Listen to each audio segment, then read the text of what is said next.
masoyana da suke kallona a wannan tashar tamu mai albarka.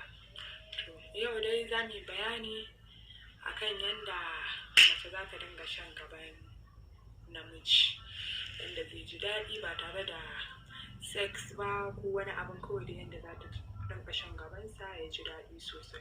To da farko abin da za ki fara yi, idan kika tashi za ki riƙe gaban shi sosai kamar haka.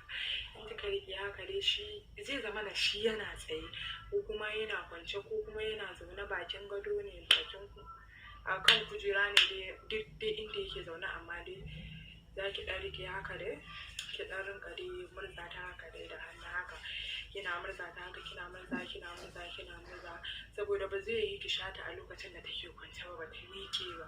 Dole sai kin yanda kika je ta miƙe kina murza ta.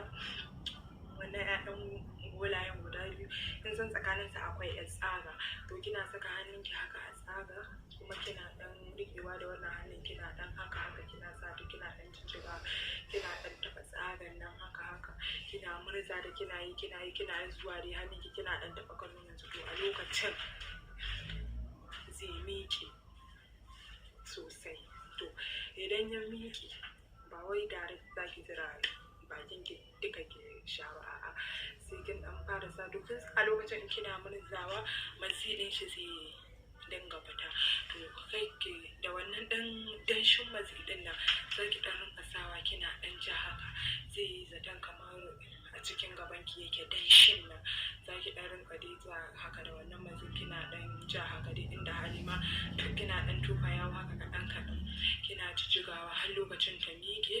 Sannan sai ki zo sai ki samu ɗan kan harshen ki haka ki sa akan wannan ɗan fulan nan inda fitsari yake zuba, sai ki sa harshen ki akai. Idan kika sa harshen ki akai kina ɗan sawa a hankali,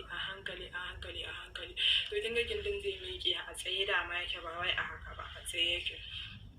Kina sa harshen ki kina ɗan sa, kina ɗan matsi harshen ki, kina ɗan zira kaɗan, kina ɗan zuƙa haka, kina ɗan belasa haka, kina ɗan zuƙa. To kin san matsi shi ne a lokacin, kina ɗan zuƙa shi haka. Sannan kuma da hannun ki biyu, tunda a tsaye take, da hannun ki biyu kina taɓa wannan 'ya'yan golayen guda biyu haka, kina ɗan sha kaɗan.